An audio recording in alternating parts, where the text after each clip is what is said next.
Hey dudes and dudettes, Mr. Theorist here, and welcome back to the last in this Let's Chat About series on the Saw franchise. This one, obviously, is Saw 7, the final chapter. If this is the first one you are watching, I recommend you go back, watch the other 6, watch this one, then watch my ramble reaction review on the Jigsaw film. If you don't want it, you just want to watch this one, cool. I will give you and people who have been following this series so far an update on basically where we are by Saw 7, the final film. So if you know the Saw franchise, then you could skip a little bit ahead, probably 2 minutes or so. I will try and indicate a time if I can. If not, here we go. Right, so the Saw franchise so far in the first 6 films, what happened? Well, in Saw 1, we found out there was this guy called Jigsaw Killer, and he puts people in what he calls tests, in which he basically tries to see if people have the will to survive. If they survive, it shows they do, but if they don't, he cuts a jigsaw piece out of them to symbolise the thing that they are missing, their survival instinct. Now, that's what coined the phrase Jigsaw Killer, even though he didn't really want to be called that. And the first test involves 2 people in a bathroom. That's all the first film is.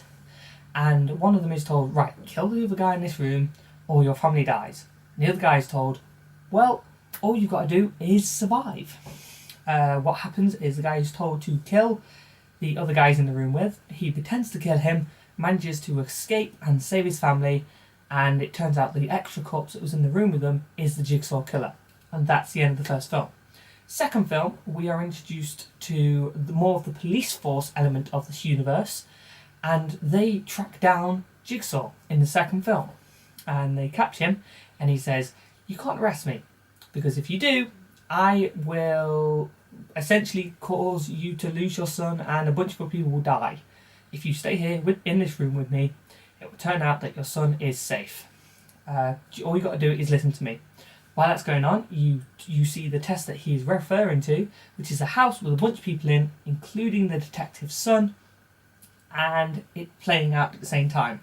The film ends with the detective not really listening to Saw and led into a trap by Jigsaw when his son was actually in the room with him the whole time, hidden away. That's second film. Third film, it's sometime later. We found out in the second film that Jigsaw Killer had cancer, and it turned out that it was killing him. It's one of the things that drove him to become the Jigsaw Killer and find out whether people could survive or not, whether they had the survival instinct.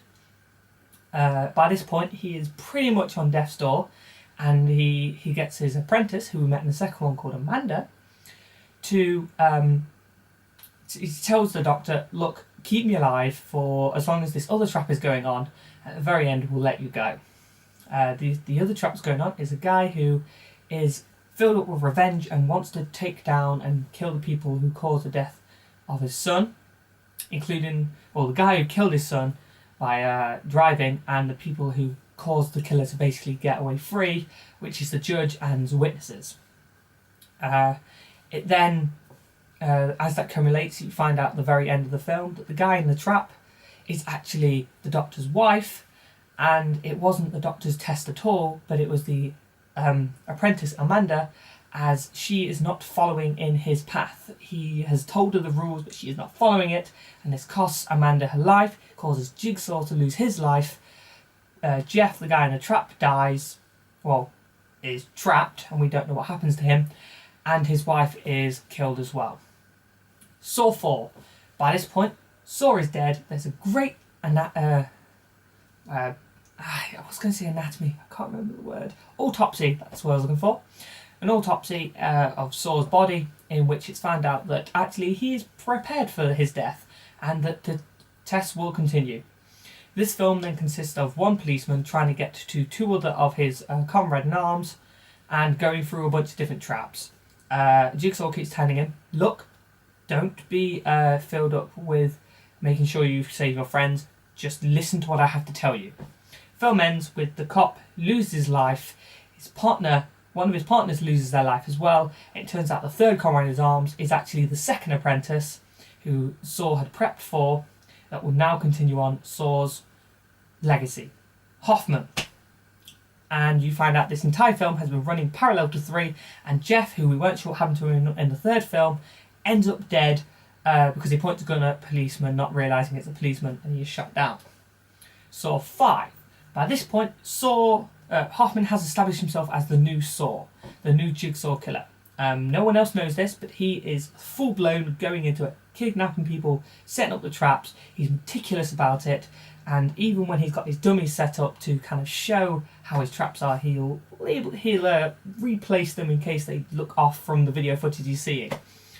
There is a new couple of policemen. One of them is obsessed with finding out that Hoffman is the killer, and he is essentially the new one who is being tested. But the film ends with Hoffman telling him, as you can see a theme here, look, don't come for me, don't put your life in danger trying to find me, because you'll end up dead.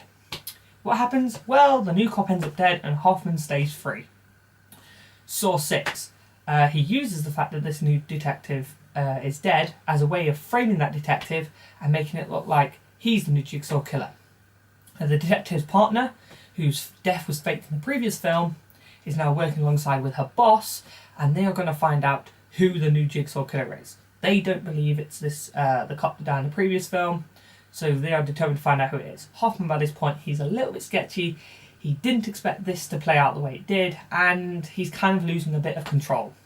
The film ends with him having to end up killing the partner and the boss of the second police force, and he ends up getting ambushed though by Saw's wife, who puts him in a trap, and you find out that Saw pretty much was thinking that Hoffman was going to be nothing more than a serial killer and wanted to get rid of him. But instead of the trap killing Hoffman, he survives, and the film ends. And this gets us up to Saw 7. Now, the plot of Saw 7. This is the only Saw film I ever saw in cinema, and when I first watched it, I was bored. I thought at first, a Saw film in 3D, this could be fun. All the way through, I was quite literally getting my 3D glasses and going, is this really necessary for 3D? But we'll get to that. Let's go through the film. So the film opens up with finding out that Gordon from the first film, the Doctor, actually survived after chopping his leg off, and he is crawling out of where he was. So this is clearly a flashback to the first film, and he burns his stump leg on a pipe to basically stop the blood loss. End of that scene. We don't know what happens next. Next scene opens up with a mini trap where 2 men are told that the girl who is hanging above them has basically cheated on both of them, and they have to make a choice: either kill one or the other, or place the saw blade in the centre of the room and it will kill the woman who's been cheating on them. They argue between themselves and then decide, well, actually, if she's going to cheat on us, then we'll kill her. This is in public though. Unlike any other Saw film, this one is blatantly in the public.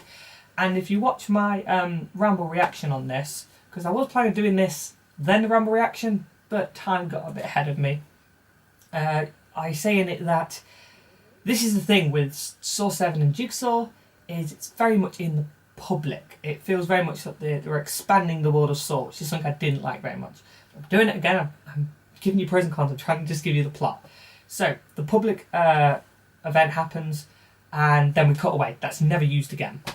We then cut to another trap that goes off, in which the lead singer of Linkin Park, Chester, we miss you, is playing a redneck, along with several other people who are bold, white, typical rednecky, white supremacist, racist people. And he is told, well, I glued you to a chair, and you have to pull away at the skin to show that underneath we are all the same human underneath, the different colours of our skin.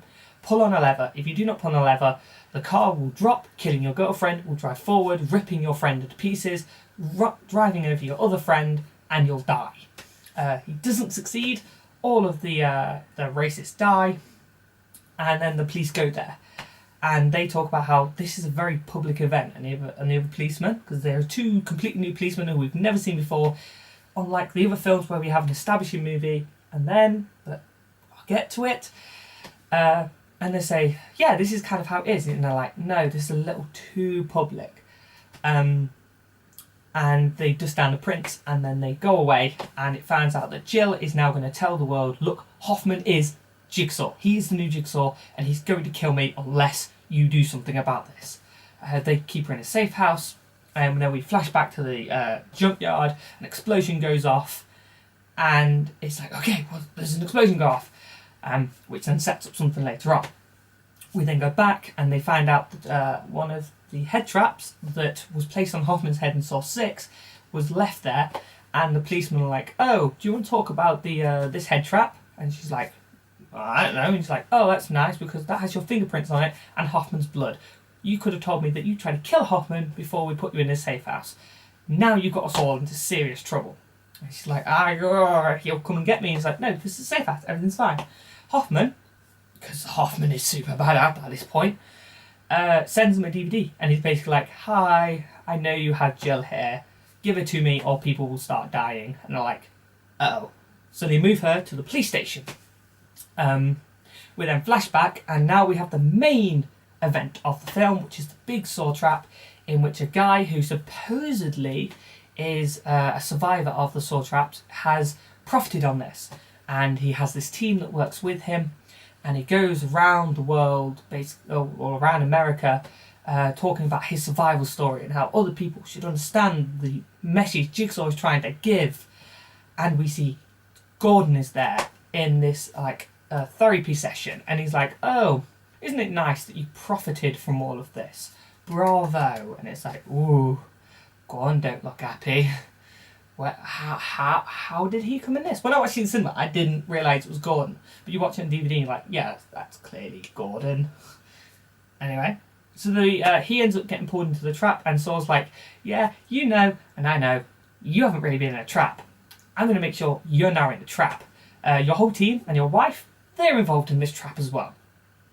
Go for each one, save your wife at the end, and everything will be peachy. And so that plays out where his publicist gets a trap in which she has a key inside her stomach on a fish hook, and they have to pull it out of her stomach. At the same time, there's decibel readers, and Saw says if she screams too much, decibels will activate the spikes and they'll spike into her throat. But in a minute, they're going to go in anyway, so he has to pull it out, but she screams and she dies. Second one is his lawyer, and Saw says, look, you basically have got this lawyer, told her everything, and so she could get rich off it, she decided to keep your secret. Well, there's a spike that's going to spike through her eyes and her mouth, unless you hold up these weights long enough to stop the current, and then she'll be okay. He lifts it up, spikes go into his stomach, but he doesn't manage it, and his lawyer dies. We then get a flashback as he finds a book, which is his survivor's guide book, and we get the one major proper scene with Saw. I think is it the only scene? Yeah, it might be the only Jigsaw scene in this film. Yeah. And basically he goes up and he's like, oh, yeah, it's so good that you've done so well with this. We can tell he's still healthy enough, so this is probably really early on that the whole survivor guru person decided to start up his business on something very early on in Saw's Jigsaw legacy.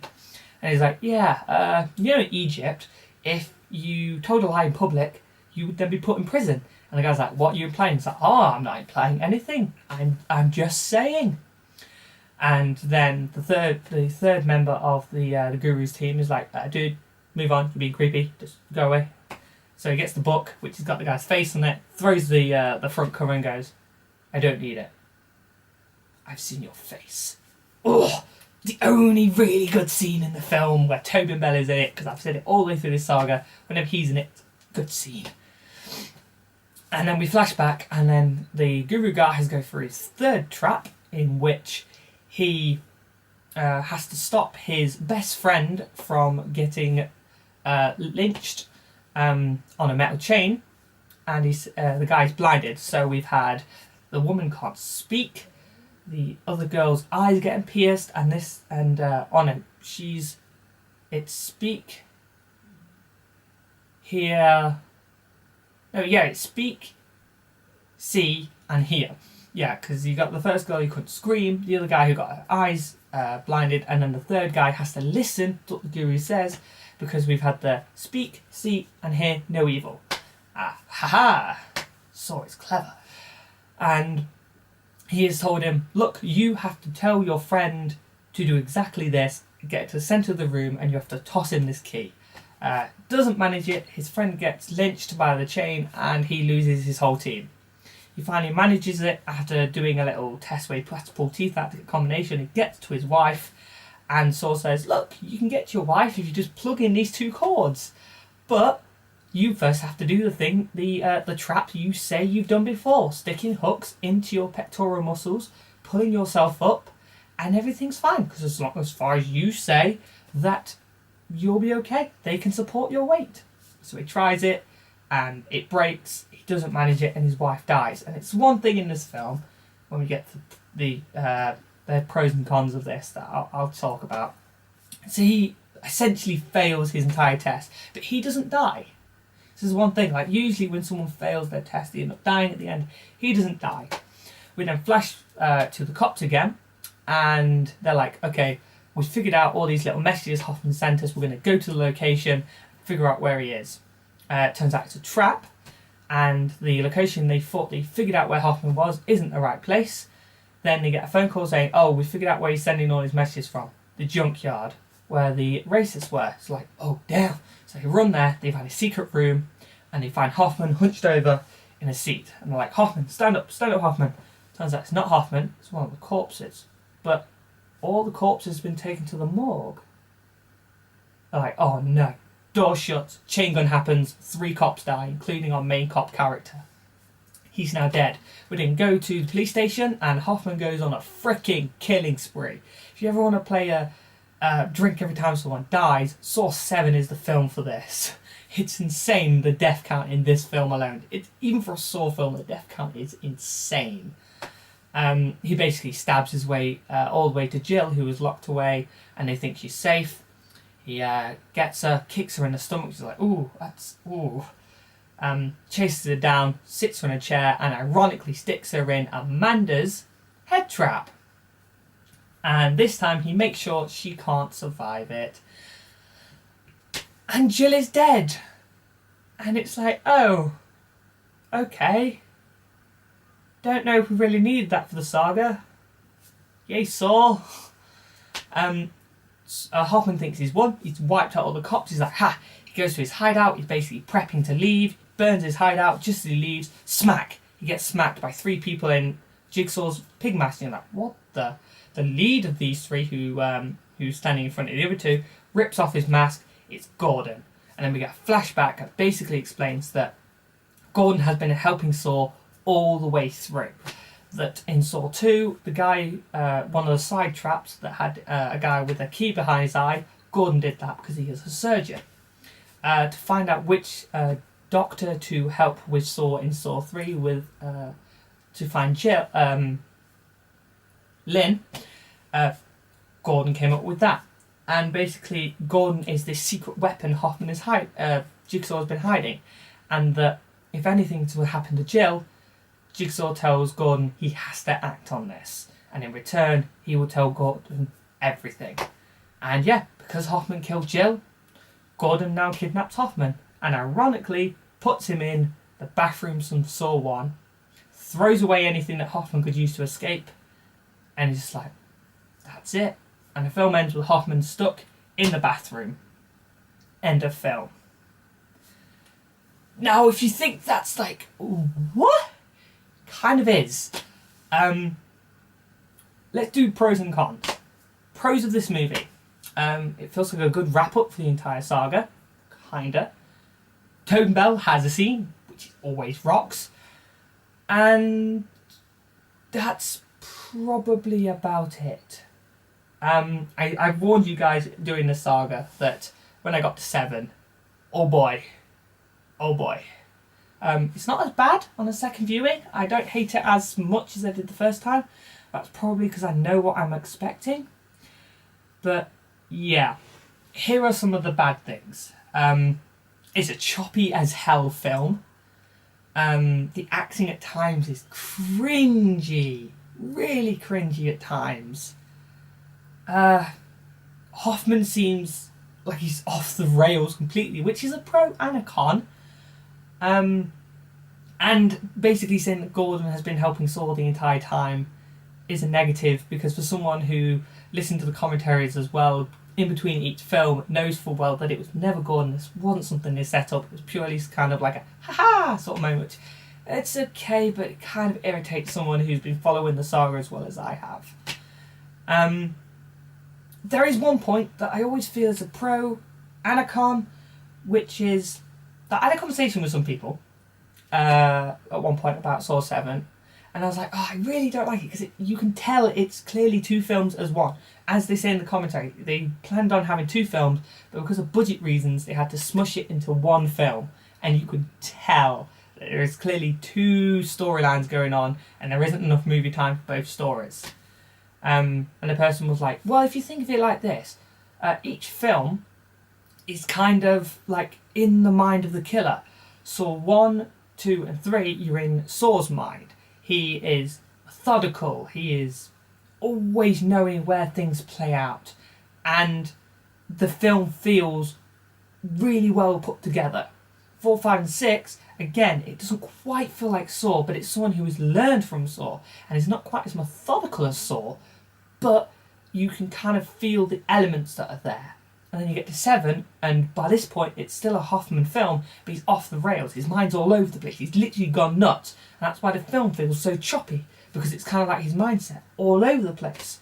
And it's like, yeah, I like it. It feels like just a bit of a justification towards 7 being as choppy as it is, but I kind of like it.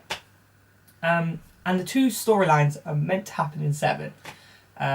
It's meant to be two films. The first one is on this guru character, who basically Saw was going to set up to be this leader of the Saw survivors, and eventually they were going to lead out his message to the rest of the world and change humanity through Saw's messages.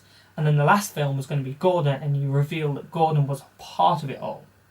And you can kind of see where they are, but there's not enough time for both stories, even though they smush them together. Ugh! Okay. Now, this one's all over the place. A little sorry. Saw 7 irritates me a lot. For a saga that I've loved to watch all the way through, even though I watched 2 and 1 in the wrong order, it really irritated me when 7 came round. That it just felt like a rush mess.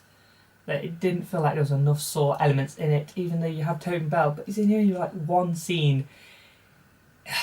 The saga should have died on 7. The fan in me was glad it wasn't, because obviously Jigsaw, and if you've seen the Jigsaw review, cool. But yeah, it felt like by this point the saga was ready to die, and that it should have just ended. And it kind of did for a while. Before we knew that Jigsaw was coming out, it did, and it was like, but I didn't want it to end like this. As I said in my Saw 6 video, that 6 felt like it could have been the ending of it all. But it just wasn't, because of money. And this film was rushed out because money and Halloween and get it out in time. Anyway, let's end this video with a rating. I said that Saw 6 was 2.5. And yeah, I'm going to be freaking harsh with 7, because after rewatching it, I'm still not yay about it.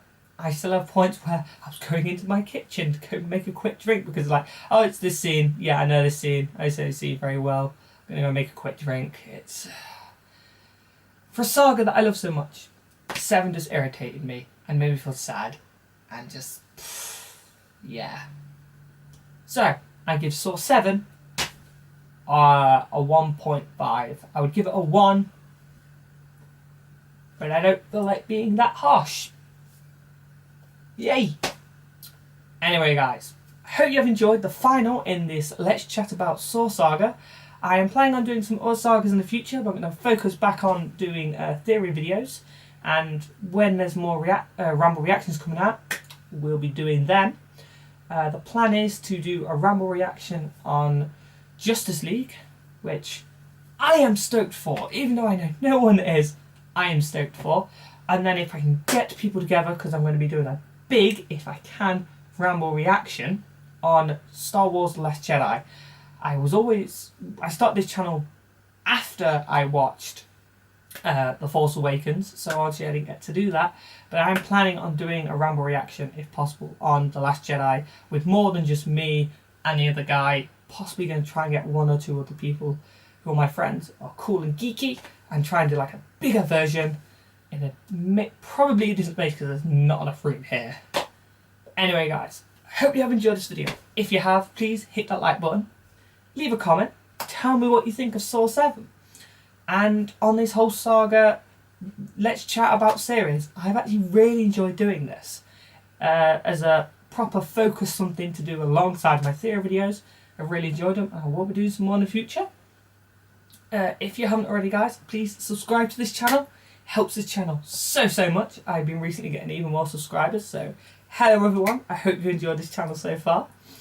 And if you have already subscribed, share this video with your friends, get them too if they like it. Until next video guys, I will catch you all later. Bye!